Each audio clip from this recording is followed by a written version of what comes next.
4분기 1과 성경 교과 공부를 시작하도록 하겠습니다.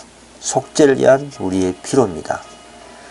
로마서 5장 11절 이뿐 아니라 이제 우리도 화목을 얻게 하신 우리 주 예수 그리스도로 말미암아 하나님 안에서 또한 즐거워하느니라. 갈바리 십자가는 하나님의 율법을 범한 죄를 속하기에 요구되는 놀라운 희생의 기념으로 서 있다. 우리는 죄를 심상한 것으로 여기지 말자라는 귀한 말씀이십니다. 먼저 고대 이스라엘 백성의 성소 제도 가운데 대속죄일에 대해서 간략히 살펴보도록 하겠습니다. 이 표상의 제사 제도 가운데 매일의 봉사 중 가장 중요한 부분은 개인들을 위하여 수행하는 봉사였습니다. 회개하는 죄인은 자신의 제물을 성막문으로 가져와서 그 희생 제물의 머리에 손을 얹고 자신의 죄들을 고백하였습니다. 이 상징적인 행위에 대해 죄인은 그 사람에게서 흠없는 제물로 옮겨갔습니다.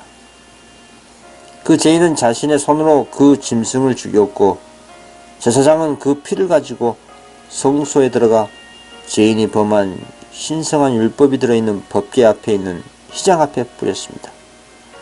이 의식에 의하여 그 죄인의 죄는 피를 통해 상징적으로 성소에 옮겨진 것입니다. 이 의식은 연중 매일 진행되는 그런 봉사였습니다. 이와 같이 이스라엘의 죄가 성소로 옮겨져 성소가 더러워졌기 때문에 이 죄를 제거할 특별한 일이 필요하게 되었습니다.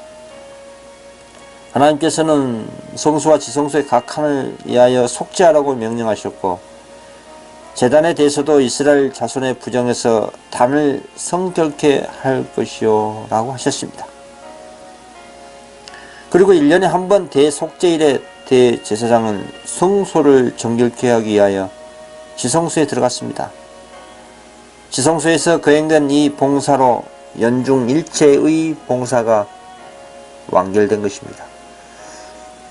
대속죄일에 두 염소 새끼를 성막 문으로 끌어왔고 두 염소를 위해 제비를 뽑아 한 제비는 요한을 위하여 한 제비는 아사스를 위하여였습니다.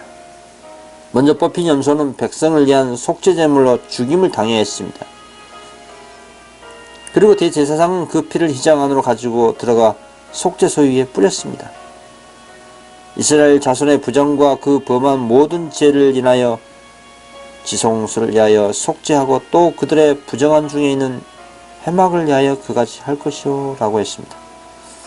또 한 염소는 하나님의 명령하에 다음과 같이 처리했습니다. 아론은 두 손으로 산 염소의 머리에 안수하여 이스라엘 자손의 모든 불의와 그 범한 모든 죄를 고하고 그 죄를 염소의 머리에 두어 미리 정한 사람에게 맡겨 광야로 보낼지니 염소가 그들의 모든 불의를 지고 무인지경에 이르거든 그는 그 염소를 광야에 놓을지라 했습니다.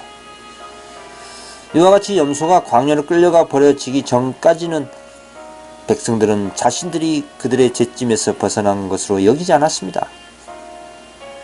속죄 사업이 진행될 동안 각 사람은 자신의 영혼을 괴롭혀야 했습니다. 모든 일을 중지하고 온 이스라엘 회중은 기도와 금식과 마음의 깊은 반성으로 하나님 앞에서 겸비하게 그 큰 속죄날을 보냈던 것입니다.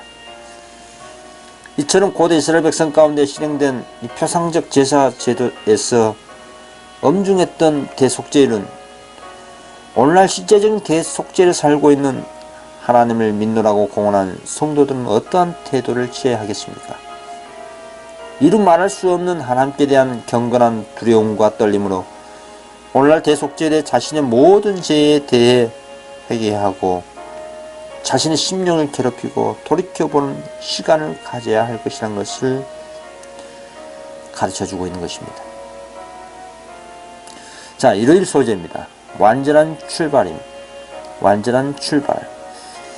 하나님께서 인류의 첫 조상인 아담과 하와에게 주셨던 최초의 영적 상태를 묘사하는 문제입니다. 그 창세기 1장 27절에 하나님이 자기 형상 곧 하나님의 형상대로 사람을 창조하시되 남자와 여자를 창조하시고 하나님이 지으신 그 모든 것을 보시니 보시기에 심히 좋았더라. 저녁이 되고 아침이 되니 이는 여섯째 날이라 했습니다. 그렇습니다. 하나님의 최고의 창조물인 사람은 외모나 품성에 있어서 모두 하나님의 형상을 지녔습니다. 하나님께서 사람을 정직하게 창조하셨고 악으로 기운 성향이 조금도 없는 고상한 품성의 특성을 부여하셨습니다. 사람이 창조주의 손으로 지음을 받았을 때 키도 매우 컸습니다. 완전한 균형이 잡혀 있었습니다. 그 사람의 용모는 건강한 혈색을 띠고 생기와 기쁨의 빛으로 빛났습니다. 아담과 하와는 아무나 인조 의복을 입지 않았습니다. 그들은 천사들처럼 빛과 영광의 옷을 입고 있었습니다. 영광스러운 그 에덴의 집에는 죄가 전혀 없었습니다. 하나님의 천사들은 자유로이 또 친절히 그 경건한 부부로 더불어 교제하였습니다. 노래하는 행복한 새들은 마음 놓고 창조주를 찬송하는 노래를 불렀습니다. 평화스러운 짐승들은 즐겁고 무죄한 상태로 아담과 하와의 주변에서 뛰놀면서 그들의 말을 순종했습니다. 아담은 창조주의 가장 고상한 작품인 완전한 인간이었습니다. 그들은 하나님을 그들의 자비로우신 아버지로 알았고 모든 일에 있어서 그들의 뜻은 하나님의 뜻에 일치했습니다. 또한 하나님의 품성은 아담의 품성에 반영됐습니다. 이런 상태가 우리의 인류의 첫 조상인 아담과 하와에게 주셨던 최초의 영적 상태였던 것입니다. 자, 다음은 나아버립니다. 무엇이 에덴의 삶을 즐겁고 보람있게 만들었는가? 그 창세기 1장 28절에 하나님이 그들에게 복을 주시며 하나님이 그들에게 이르시되 생육하고 번성하여 땅에 충만하라. 땅을 정복하라. 바다의 물고기와 하늘의 새와 땅에 움직이는 모든 생물을 다스리라 하시리라. 여호와 하나님이 동방에덴의 동산을 창설하시고 그 지으신 사람을 거기 두시니라. 창세기 2장 19절 여호와 하나님이 흙으로 각종 들 짐승과 공중의 각종 새를 지으시고 아담이 무엇이라고 부르나 보시려고 그것들을 그에게로 이끌어 가시니 아담이 각 생물을 부른 것이 곧 그 이름이 되었더라. 그렇습니다. 창조주의 손으로 창조되었을 당시의 지구는 아주 아름다웠습니다. 땅의 표면에는 산과 언덕과 평원으로 기묘있게 구분되었고 여기저기에 맑은 강과 아름다운 호수가 있었습니다. 언덕과 산들은 지금처럼 험준하거나 울퉁불퉁하지 않았습니다. 무서운 절벽과 무서운 깊은 구렁들이 있지 않았습니다. 지구의 어느 곳에 가든지 청청한 수목들이 무성했습니다. 어느 곳을 향하든지 우아한 감목들과 아름다운 꽃들이 눈을 기쁘게 했습니다. 공기는 더러운 병균에 오염되지 않았습니다. 아주 맑고 건강에 좋았습니다. 천사의 무리들은 기쁨으로 그 경치를 바라보았고 하나님께서 만드신 경이로운 작품들을 보고 즐거워했습니다. 많은 동식물로 가득 찬 지구가 창조된 후 창조주의 걸작품 아담에게 그의 눈으로 볼 수 있는 모든 것을 다스릴 통치권이 주어진 바 되었습니다. 창조주께서는 한 동산을 특별히 아담과 하와의 집으로 마련해 주셨습니다. 이 동산에는 각종 수목도 있었습니다. 그 중에는 향기롭고 맛있는 열매가 많이 달려있는 나무들이 많았습니다. 거기는 곱게 자라지만 매우 우아한 자태를 뽐내는 사랑스러운 포도나무들이 있었습니다. 포도나무 가지를 손질하고 나무 그늘을 만들어서 잎과 열매로 덮인 산 나무들로 그들의 거처를 손수 만드는 것이 아담과 하와의 일이었습니다. 그것은 여러가지 색깔의 향기로운 꽃들이 아주 많이 있었습니다. 그들은 나무와 꽃과 잎의 친구가 되어 그것들의 생명의 오미를 연구했습니다. 바다에서 노는 큰 생물로부터 햇빛 가운데 날아다니는 먼지처럼 작은 곤충에 이르기까지 아담은 모든 동물들을 잘 알고 있었습니다. 아담은 그것들에 각각 이름을 주었으며 모든 동물의 성질과 습관을 잘 알고 있었습니다. 하늘에 있는 하나님의 영광 질서 있게 운행되는 무수한 천체, 구름에 평평하게 뜬 것, 빛과 소리와 주의 신비, 이 모든 것이 우리의 최초의 조상에게 연구하도록 개방되었던 것입니다. 산림의 모든 나무의 잎에나 산에 있는 돌마다에 빛나는 모든 별에 땅과 공기와 하늘에 하나님의 이름이 기록됐습니다. 그들은 항상 어떤 재미있는 것을 발견하였습니다. 그것은 그들의 마음을 창조주께 대한 더욱 깊은 사랑으로 충만하게 하였습니다. 그래서 새로운 감사를 표시할 수 있게 하는 일이 에덴의 삶을 즐겁게 보람있게 하였던 것입니다. 다음은 오해의 소재입니다. 완전한 결함이 생김. 무엇이 에덴의 행복한 기쁨을 그르쳤을까요? 그 창세기 2장 16절에 여호와 하나님이 그 사람에게 명하여 이르시되 동산 각종 나무의 열매는 너가 임의로 먹되 선악을 알게 하는 나무의 열매는 먹지 말라. 너가 먹는 날에는 반드시 죽으리라 하시니라. 여자가 그 나무를 본즉 먹음직도 하고 보암직도 하고 지혜롭게 할 만큼 탐스럽기도 한 나무인지라. 여자가 그 열매를 따먹고 자기와 함께 있는 남편에게도 주매 그도 먹은지라 했습니다. 그렇습니다. 동산 중앙에는 다른 모든 나무보다 영광이 탁월한 생명나무가 있었습니다. 생명나무의 열매는 금과 은의 사과같이 보였습니다. 생명을 영속시키는 능력을 가지고 있었습니다. 우리의 첫 조상은 비록 무고하고 거룩하게 창조됐지만 범죄할 가능성이 없지는 않았습니다. 하나님께서는 그들을 하나님께 순종하거나 거역할 수 있는 완전한 자유를 가진 자유로운 도덕적 행위자로 만드셨습니다. 그러나 그들이 영원한 완전을 얻을 수 있기 전에 그들의 충성은 시험을 받아야 했습니다. 동산 중앙의 생명나무 곁에 있었던 선악을 알게 하는 나무는 우리의 첫 조상의 순종과 믿음과 사랑을 시험하게 될 것이었습니다. 다른 모든 나무의 실과는 마음대로 먹도록 허락되었지만 이 나무의 실과를 맛보는 것은 금지되었습니다. 만일 먹게 되면 죽음의 고통을 당할 것이었습니다. 하나님께서는 사람이 세상에 존재하는데 불가피한 조건으로 그를 율법 아래 두셨습니다. 사람은 하나님의 정부의 백성이었습니다. 법 없는 정부는 있을 수가 없습니다. 하나님께서는 인간을 당신의 법을 범할 능력이 없도록 창조할 수 있었지만 금단의 열매를 만지지 못하도록 아담의 손을 제어하실 수도 있으셨습니다.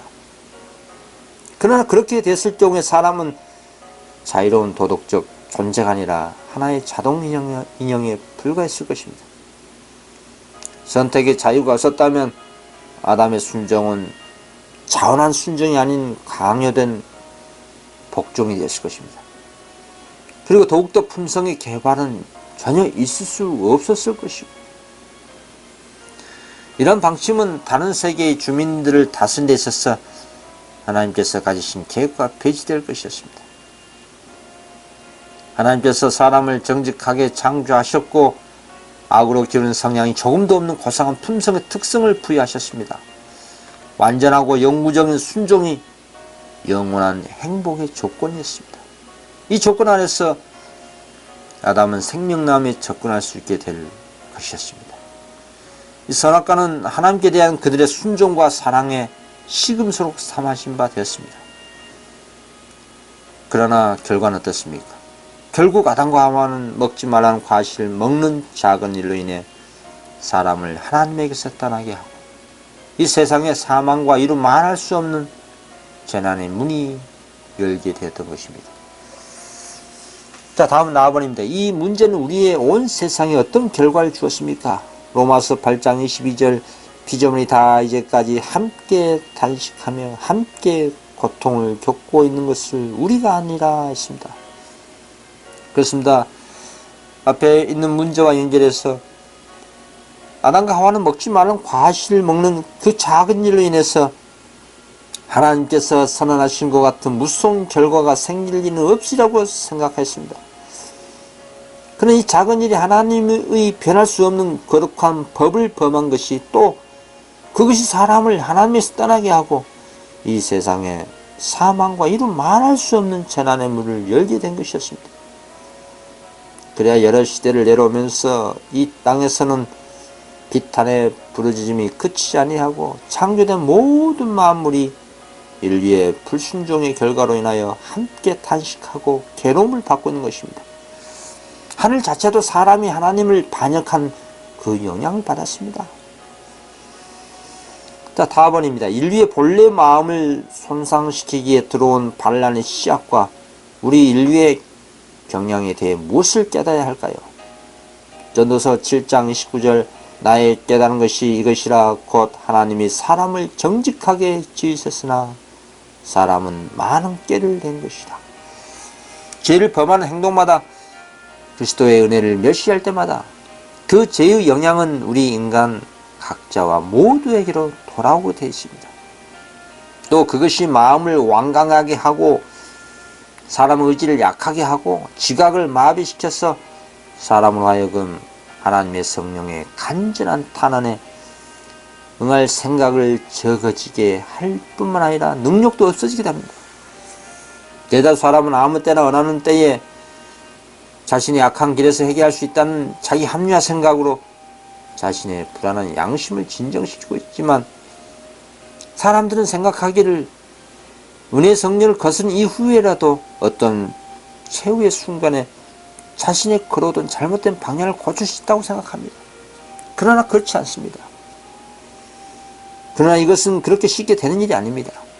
일생 동안의 경험과 교육이 이미 그 사람의 품성을 완전히 형성하기 때문에 그때 가서 예수의 형상을 받고자 하는 일은 거의 없을 것입니다. 비록 품성 가운데 한 가지 못된 성병이나 한 가지 악한 욕망이라도 고집스럽게 품고 버리지 않으면 결국에는 복음의 모든 능력을 소멸시켜 버리는 것입니다. 제약적 방종은 하나님을 싫어하는 정신을 강하게 합니다.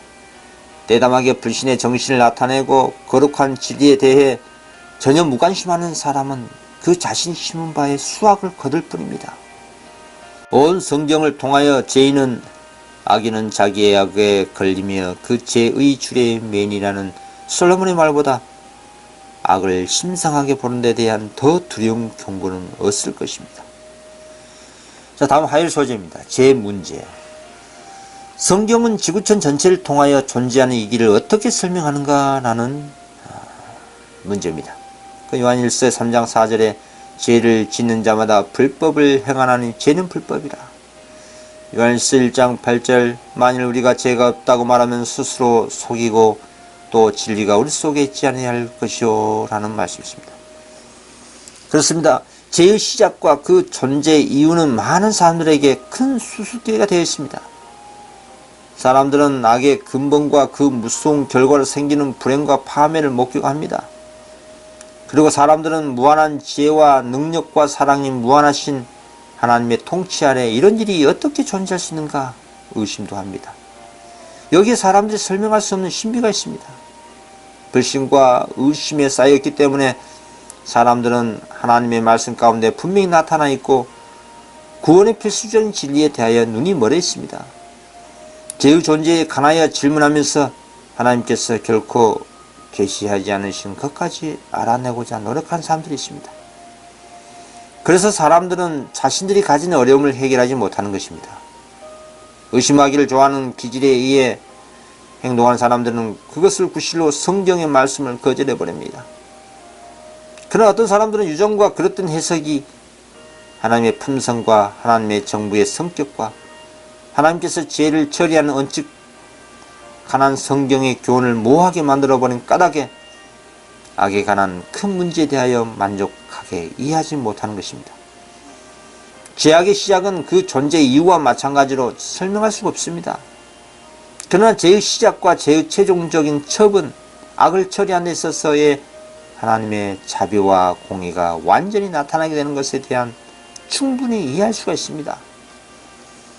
성경에 무엇보다 분명히 알려져 있는 것은 하나님께서 죄가 들어온 것에 대한 전혀 책임이 없다는 것, 하나님의 정부에서는 반영을 일으킬 조건이 될 만한 아무런 결함이 없고 하나님께서 당신의 은혜를 강제적으로 거둬버린 일이 없다는 것입니다.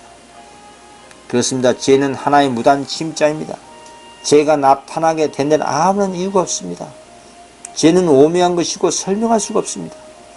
그것을 설명하는 것은 죄를 옹호하는 일입니다. 만일 죄의 원인과 그 존재의 이유를 밝힐 수 있으면 죄는 더 이상 죄가 될 수가 없는 것입니다. 그래서 하나님의 말씀에 기록된 죄에 대한 유일한 정의는 요한일서 3장 4절에 죄는 불법이라는 말뿐입니다. 죄는 하나님의 정부의 기초가 되는 위대한 사랑의 법에 대항하여 싸우려는 정신의 표현이라고 하는 것입니다. 다음은 나아버립니다. 모든 인간이 직면해야 할 고통스러운 현실은 무엇인가? 로마서 3장 23절 모든 사람이 죄를 범하였으며 하나님의 영광에 이르지 못하다니. 이사야 1장 5절 너희가 어찌하여 매를 더 맞으려고 폐역을 거듭하느냐. 온 머리는 병들었고 온 마음은 피곤하였으며 발바닥에서 머리까지 상한 것이 없이 상한 것과 터진 것과 새로 맞은 흔적뿐이거늘 그것을 짜며 싸매며 기름으로 부드럽게 함을 받지 못해도다. 그렇습니다. 이 배교의 역사는 하나님의 율법의 요구를 대적하는 마음의 어떤 은밀한 반역 가운데서 시작됐습니다. 그렇지 못한 욕망과 합당치 못한 야망을 마음에 품고 그대로 방치함으로 불신과 어둠은 영혼을 하나님께로 불시키고 맙니다. 만일 우리가 이 악들을 정복하지 않는다면 이것들이 우리를 정복할 것입니다. 다음은 답원입니다. 하나님은 죄로 인한 정의의 결핍을 어떻게 보시며 그 해결책은 무엇인가? 이사야 59장 15절 성실이 없어짐으로 악을 떠난 자가 탈취를 당하는도다. 여호와께서 이를 살피시고 그 정의가 없는 것을 기뻐하지 아니하시고 사람이 얻음을 보시며 중재자가 얻음을 이상히 여기셨으므로 자기 팔로 스스로 구원을 베푸시며 자기의 공의를 스스로 의지하사라고 했습니다. 하나님은 죄로 인한 정의의 결핍을 어떻게 보시고 그 해결책을 어떻게 제시하셨을까요? 그렇습니다. 에덴 동산에서 인간은 그의 높은 신분에서 떨어져 범죄로 말미암아 죽음에 이르게 됐습니다. 인간이 멸망에 가고 있는 사실이 하늘에서 보여졌습니다. 하나님의 동정심이 유발되었습니다. 하나님께서는 무한한 값으로 구제 수단을 고안하셨습니다. 그분께서는 세상을 이처럼 사랑하사 독생자를 주셨으니 이는 저를 믿는 자마다 멸망치 않고 영생을 얻게 하려 하심이라고 한 것입니다. 그렇습니다. 그리스도를 통하지 않고서는 범죄자에게 아무런 소망이 없습니다. 다음 수요일 소재입니다. 피에 의한 속죄. 하나님께서 타락한 이를 구하기에 어떤 계획을 미리 세우셨는가? 왜 그것이 필요했는가? 욥기 33장 24절 하나님이 그 사람을 불쌍히 여기사 그를 건져서 구덩이에 내려가지 않게 하라. 내가 대속물을 얻었다 하시니라. 창세기 3장 17절 아담에게 이르시되 내가 내 아내의 말 듣고 내가 내게 먹지 말라 한 나무의 열매를 먹었은지 땅은 너로 말미암아 저주를 받고 너는 내 평생에 수고하여 그 소산을 먹으리라. 창세기 3장 18절 땅이 내게 가시덤불과 엉겅퀴를 낼 것이라. 내가 먹을 것은 밭의 채소인즉 내가 흙으로 돌아갈 때까지 얼굴에 땀을 흘려야 먹을 것을 먹으려니 너가 그것에서 치함을 입었습니다. 너는 흙이는 흙으로 돌아갈 것이라 하시니라. 아담이 그의 아내의 이름을 하와라 불렀으니 그는 모든 산자의 어머니가 됨이니라. 여호와 하나님이 아담과 그의 아내를 위하여 가죽 옷을 지어 입히시나 했습니다. 그렇습니다. 하나님께서는 인류에 대한 불쌍한 마음으로 동요되셨고 성부와 성자 성령은 구속의 계획에서 일하셨습니다. 그리고 그분들 자신을 바치셨습니다. 이 계획을 완전하게 수행하기 위해서는 하나님의 독생자이신 그리스도께서 죄를 위한 제물로 그분 자신을 드려야 한다는 결정이 내려졌던 것입니다. 아담의 범죄가 불행과 죽음을 가져온 것처럼 그리스도의 희생은 생명과 불멸을 가져올 것이었습니다. 사람을 창조하신 하나님의 아들만이 인간을 위하여 속죄하실 수가 있으셨습니다. 사람뿐만 아니라 지구도 죄로 말미암아 악한 자의 건세 밑으로 들어갔습니다. 그것들은 구속의 경륜으로 말미암아 회복될 것이었습니다. 아담은 창조될 때에 지구를 통치할 지위에 세워졌으나 유혹에 굴복함으로 그는 사단의 지배 안에 들어갔던 것입니다. 누구든지 진자는 이긴 자의 종이 됩니다. 사람이 사단의 포로가 됐을 때 아담이 가졌던 통치권은 그의 정복자에게 넘어갔던 겁니다. 이같이 하여 사단은 이 세상 신이 되었습니다. 사단 본래 아담에게 주어진 바 되었던 지상의 통치권을 찬탈하였습니다. 그리고 그리스도께서 당신의 희생으로 죄의 형벌의 값을 치르심으로 말미암아 사람을 구속하실 뿐만 아니라 사람이 잃었던 통치권도 되찾으실 것이었습니다. 첫째 아담이 잃어버린 모든 것을 둘째 아담이신 그리스도께서 회복하실 것이었습니다. 선지자는 너 양떼의 망대의 딸 시온의 산이여 이전 권능이 내게로 돌아오리라고 말씀하고 있습니다. 그리고 사도 바울은 그 얻으신 것을 구속하실 때를 가리키고 있습니다. 주님께서 땅도 창조하시고 경고케 하실 때 헛되이 창조치 아니하시고 사람으로 거하게 지으셨다고 하셨습니다. 하나님의 능력으로 땅이 새롭게 되고 죄와 슬픔에서 해방되어 그것이 구속받은 자들이 영원한 거처가 될 때 이 목적이 성취될 것입니다. 의인이 땅을 차지하며 거기 영원히 거하리로다. 다시 저주가 없으며 하나님과 그 어린 양의 보좌가 그 가운데 있으리니 그의 종들이 그를 섬기리라 하십니다. 자, 다음은 나아본입니다. 그리스도의 희생을 표상하기 위하여 어떤 제도가 주어졌는가? 창세기 4장 4절에 아벨은 자기도 양의 첫 새끼와 그 기름으로 드렸더니 여호와께서 아벨과 그의 제물을 받으셨으나 또 레위기 17장 11절에 육체의 생명은 피에 있습니다. 내가 이 피를 너에게 주어 제단에 뿌려 너희의 생명을 위하여 속죄하게 하였나니 생명이 피에 있으므로 피가 죄를 속하니라 하십니다. 그렇습니다. 희생 제사들은 사람에게 그의 죄를 항상 상시켜주고 자신의 죄에 대한 참회가 동반된 시인과 약속된 구속주를 믿는 그의 신앙의 고백이 되도록 하나님에 의하여 제정되었습니다. 희생제사는 타락한 일에 죽음을 가져온 것은 죄라는 엄숙한 죄를 깊이 명심시키려고 제정되었던 겁니다. 아담에게 있어서 첫 희생제사는 가장 고통스러운 의식이었습니다. 그의 손은 하나님만이 주실 수 있는 생명을 취하기에 들려져야만 하였습니다. 아담은 이때 죽음을 처음으로 목도했습니다. 아담은 자신이 하나님께 순종하였더라면 사람이나 짐승이 죽는 일이 없으리라는 것을 알았습니다. 무지한 동물을 희생 제물로 죽이면서 아담은 자신의 죄가 흠없는 하나님의 어린 양의 피를 흘릴 수밖에 없다는 것을 생각하고 떨었습니다. 이 장면을 보고 아담은 하나님의 사랑한 아들의 죽음밖에는 속죄할 수 없는 자신의 죄의 중함을 더욱 깊고 더욱 생생하게 느끼게 됐던 겁니다. 그리고 아담은 범죄한 자를 구원하시려고 이처럼 놀라운 속죄를 지불하려 하시는 하나님의 무한하신 그 선하심에 경탄하였습니다. 피 흘림 없이는 속죄가 있을 수가 없었습니다. 약속된 속죄로서 그리스도의 피에 대한 그들의 믿음을 나타내야 할 것이었습니다. 이것들 외에 땅에 처음 익은 열매를 감사 제물로 주 앞에 바쳐야 할 것들이었습니다.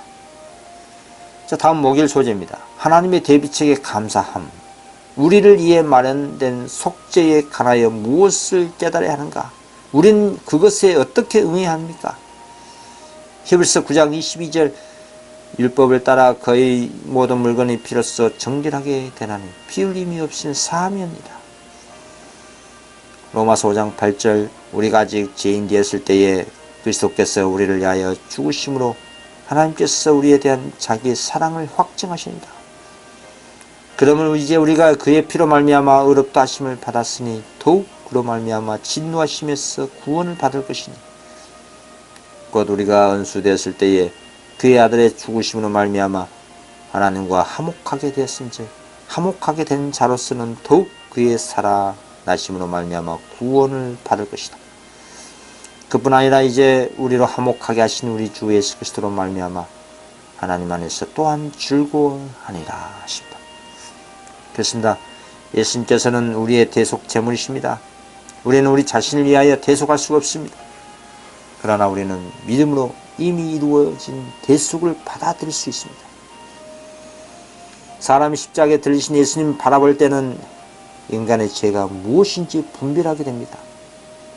그 사람은 영광의 주님을 징벌하고 십자가에 못 박게 한 것이 자신의 죄라는 것을 깨닫게 됩니다. 말로 다할 수 없는 따뜻한 하나님의 사랑을 받았음에도 불구하고 계속해서 배은망덕과 반역으로 일가는 생애를 살아왔음을 알게 됩니다. 그 죄인은 가장 좋은 친구를 버리고 가장 귀중한 하늘의 선물을 모독해 온 것입니다. 그것도 직접 하나님 아들을 십자가에 못 박으며 상처를 받아 피가 흐르는 그분의 심장을 찔러 것입니다. 그런 넓고 어둡고 깊은 죄의 심연에 의해 하나님과 분리되어 있어 가슴이 찢어진 슬픔을 느낄 것입니다. 이런 애통이 위로를 받을 것입니다. 하나님께서 우리에게 우리 죄를 드러내시는 것은 우리로 하여금 예수님께로 피하여 그분을 통해 죄의 속박에서 벗어나 하나님의 자녀들인 누리는 진리의 자유를 누릴 수 있도록 하시기 위함인 것입니다. 우리는 진정한 회개를 통해 십자가 아래로 나가고 그곳에 죄짐을 내려놓을 수가 있습니다. 인간의 구원은 신성한 본성의 모든 속성을 행동으로 옮기는 거대한 사업인 것입니다. 우리 예수님은 은혜는 오시고 오래 참으시며 아무도 멸망하는 것을 원하지 않으시는 사랑의 예수님이십니다. 그리고 그분께서 우리가 이긴 자들이 될 수 있도록 하늘의 모든 보화와 당신의 능력을 제공하셨다는 사실을 믿음으로 받으시기를 바라며 오늘 성경 교과 공부 마치도록 하겠습니다. 감사합니다.